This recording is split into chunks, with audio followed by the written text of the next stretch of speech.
आज दैनिक जागरण की हेडलाइन है केजरीवाल के खिलाफ विद्रोह, आपके साथ राज्यसभा सदस्य भाजपा में गए।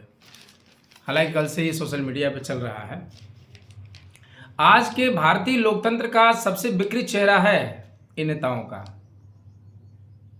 हर पार्टी में हाल है,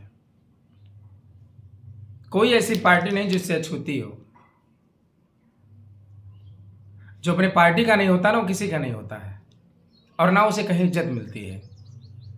अपनी पार्टी को छोड़कर जाने वालों की इज्जत क्या होती है आप भी देख रहे हैं और समाज भी देख रहा है। ये लोग ना घर के होते हैं ना घाट के होते, ना खुदा ही मिलता ना विशाले सनम, ना इधर के होते ना उधर के होते, बस एक कुंठित जीवन जीते हैं। ये सब महत्वाकांक्षी व्यक्ति हैं और जो महत्वाकांक्षी व्यक्ति होता है वो किसी का नहीं होता। महत्वाकांक्षा की मोती निष्ठुरता की सीपी में निवास करती है। Kingship no kingship.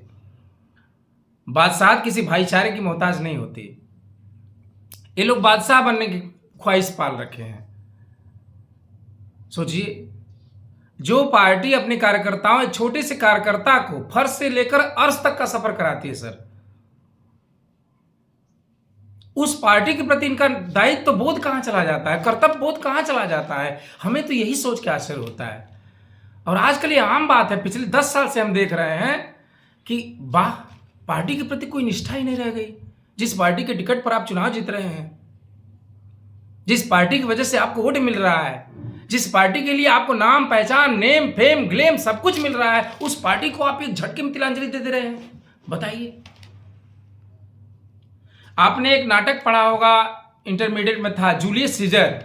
1599 में, 1599 में विलियम शेक्सपियर ने ये ट्रेजेडी लिखी थी, जूलियस सीजर।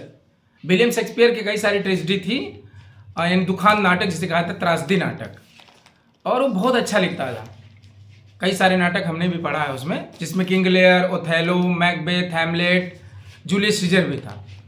जूलियस सीजर का जो नायक है वो था ब्रूटस। ब्रूटस और जूलियस सीजर बहुत ही इंटीमेट फ्रेंड थे, बहुत नजदीकियां थी इनमें। इंटीमेट फ्रेंड मतलब भूजम फ्रेंड, जिसे काट के अलग न किया जा सकते। कहा जाता है कि हमर घट घट की बात हमसे इनसे होले, हमन के घट घट का संबंध, हमन के दांत काट रोटी का संबंध है, एक दूसरे के साथ खूब हमन के मिलजुल के रही ला जा, हमारे बात ई जाने नहीं, इनकर बात हम ही जाने के, कल घट घट का संबंध, भूजम फ्रेंड, इंटीमेट। वो इंटीमेट फ्रेंड था, इतनी नजदीकियां थी सर कि क्या बताया जाए। हर बात जानते थे एक दूसरे की, हर एक राजदार थे। सोचिए, लेकिन जब जूलियस सीजर को छुरा मारा गया ना पीछे से, तो कॉन्स्पिरेटर कौन निकला? ब्रूटस। और छुरा मारने वाला कौन था? ब्रूटस। वो जब पीछे पलटता है तो देखता है, कहता है, यू ब्रूट टू, तुम भी ब्रूटस, यानी तुम भी षड्यंत्रकारियों में सम्मिलित थे। There is no art to find mind construction in the face। यहां आज तक कोई कला नहीं बनी जो चेहरे को देखकर दिल की बात समझ जाए। आपके दिल में क्या चल रहा है, चेहरे क्या गवाही दे रहे हैं, कोई आज तक नहीं बता सकता। यहां देखकर यहां नहीं बताया जा सकता। वही हाल ये नेता कर रहे हैं। आप पार्टी में गए ये बात नहीं है, लेकिन इससे आपने संदेश क्या दिया? आने वाली पीढ़ियों के लिए आपने संदेश क्या दिया? आप एक अच्छे नेता हैं, इसमें कोई दो राय नहीं। आप जनहित के मुद्दे उठाते हैं, इसमें कोई दो राय नहीं। आपकी पब्लिसिटी, इसमें कोई दो राय नहीं। लेकिन पार्टी के प्रति आपका संवैधानिक दायित्व, कृतित्व कहां गया? पार्टी से मतभेद होंगे, अरविंद केजरीवाल से मतभेद आपके हैं, जग जाहिर है, लेकिन कोई भी अगर आपके अंदर मतभेद रहा होगा उसे पार्टी फोरम में आप उठाए होते। 7 लोगों को लेके आप चले गए। सोचिए। हालांकि राघव चड्ढा का कोई बड़ी बात नहीं, राघव चड्ढा आज नहीं तो कल भाजपा में जाते भी, क्योंकि कुछ दिन पहले से भाजपा की भाषा बोलने लगे थे। अरविंद केजरीवाल के जब दुर्दिन पड़े तब इन्होंने साथ छोड़ दिया, तब ये लंदन में इलाज कराने चले गए और वहीं रह गए। इन्होंने कभी पार्टी से संबंधित बातों को सदन में उठाया ही नहीं, पार्टी से जुड़े हुए मुद्दों को कभी सदन में बोला ही नहीं। ये मुद्दे बोलते थे जो आम जनता से जुड़े हुए मुद्दे हैं, ठीक है, ये बोलना भी चाहिए, लेकिन पार्टी से फोरम से जुड़े हुए मुद्दे भी आपको उठाने चाहिए। दूरियां बढ़ती गई, दावत का बदावत में बदल गई, ये पता ही नहीं चला। खैर, आपका तो जाना तय था, क्योंकि परिणीति चोपड़ा आपकी जो पत्नी है वो भाजपाई ऑलरेडी है, प्रियंका चोपड़ा ऑलरेडी भाजपाई है। और यहाँ तक कि आपके जो विधु चोपड़ा, आपके जो ससुर जी, वो ऑलरेडी हैं भाजपाई। तो प्रो भाजपाई आप लोग पहले से ही हैं, इसमें कोई दो राय नहीं। लेकिन सबसे बड़ी बात है कि आप 7 लोगों को लेकर गए, हरभजन सिंह को लेकर गए, परमजीत सिंह को लेकर गए हैं, आप जो है राजेंद्र गुप्ता को ले गए, संदीप पाठक को ले गए, स्वाति मालीवाल को ले गए, हरभजन सिंह को ले गए। यानी सोचिए, आप तो गए ही, 7 लोगों को और ले गए 2/3 बहुमत के साथ, ताकि आप पार्टी में विलय ले लें। इनका जाना ठीक है, लेकिन हमको तो हंसी आती है अशोक मित्तल पर। राज्यसभा में आम आदमी पार्टी ने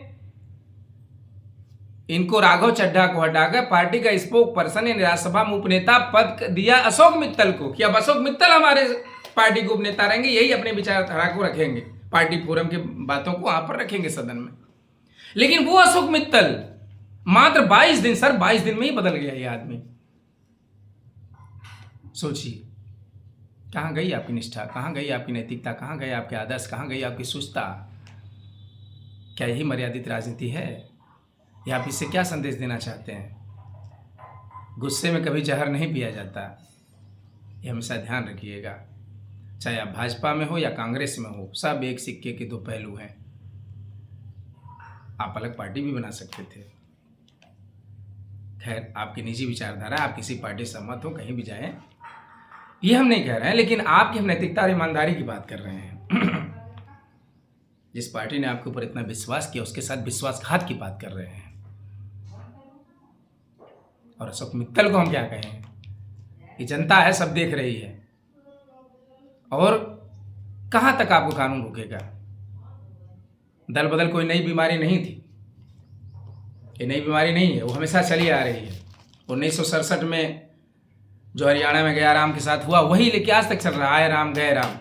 और इसी को रोकने के लिए 1985 में 52वां संविधान संशोधन किया गया राजीव गांधी के शासनकाल में, और दल बदल कानून को रोकने के लिए 10वीं अनुसूची सम्मिलित की गई। लेकिन इसके बावजूद भी नहीं रुका। और जो पार्टी आपको इतना सम्मान देती है, नेम देती है, फेम देती है, ग्लेम देती है, उस पार्टी के प्रति आप लोगों का रवैया, यही काम बहुजन समाज पार्टी के साथ भी हुआ। स्वयं प्रसाद मौर्य, आपने सुना होगा, नंबर 2 के नेता थे बसपा में। क्या हैसियत थी, क्या क्रेज थी उनकी। मायावती जी के लखते जिगर थे वो। स्वयं प्रसाद मौर्य को उन्होंने कैबिनेट मिनिस्टर का दर्जा दिया था। पार्टी के नंबर 2 के नेता थे, जो चाहते थे वही होता था, जो करते थे वही होता था। सोचिए, लेकिन इसके बावजूद भी स्वयं प्रसाद मौर्य ने चंद स्वार्थ की वजह से पार्टी को लात मार दिया। कहां गए, क्या कर रहे हैं, देख ही रहे हैं आप लोग। Wandering here and there without any purpose. कहीं कोई जो अपने पार्टी का नहीं हुआ, उसे कोई पार्टी कभी भी कोई सम्मान नहीं देती, क्योंकि जानती है जो अपने पार्टी का नहीं, वो किसी का नहीं है। वो हर पार्टी के साथ यही कर सकता है। जिसकी फितरत ऐसी है, उससे सभी नेता सावधान रहते हैं, और खासकर भारतीय जनता पार्टी तो और सावधान रहती है। वो सिर्फ किसी भी नेता का यूज करना जानती है, यूज एंड थ्रो। क्योंकि जो पार्टी आपको जो पार्टी इतना आपको ले गई, उसका जब आप नहीं हुए तो किसका होंगे आप? सोचिए, यही रीता बहुगुणा जोशी के साथ हुआ। रीता बहुगुणा जोशी कांग्रेस की कद्दावर नेता थे। 29 साल पार्टी की इन्होंने सेवा किया, और 29 साल पार्टी ने को सींचा, इन्हें हर वो पद दिया जो ये चाहती थी। यहां तक कि इनके भाई विजय बहुगुणा को उत्तराखंड का मुख्यमंत्री भी कांग्रेस ने बनाया, लेकिन एक ही झटके में उन्होंने छोड़ दिया। सोचिए, ऐसे समाजवादी पार्टी की भी कई सारे विधायक हैं जिनको समाजवादी पार्टी बहुत आगे थी, ऊंचा स्थान दी, लेकिन उन्होंने क्या किया?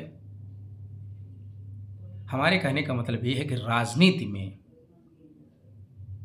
जब आप ऐसे लोगों का प्रवेश बढ़ाएंगे या ऐसे लोगों को टिकट देंगे जिनका शुद्ध काम मुनाफा कमाना हो, जो शुद्ध रूप से व्यापारी हो, जो शुद्ध रूप से पूंजीवाद को प्रश्रय देते हो, वो कभी समाजवाद के समर्थक नहीं हो सकते, वो कभी आम जनमानस के समर्थक नहीं हो सकते, वो आम जनता की उम्मीदों पर खरा नहीं उतर सकते। तो ऐसे लोगों पे आप विश्वासी क्यों करते हैं?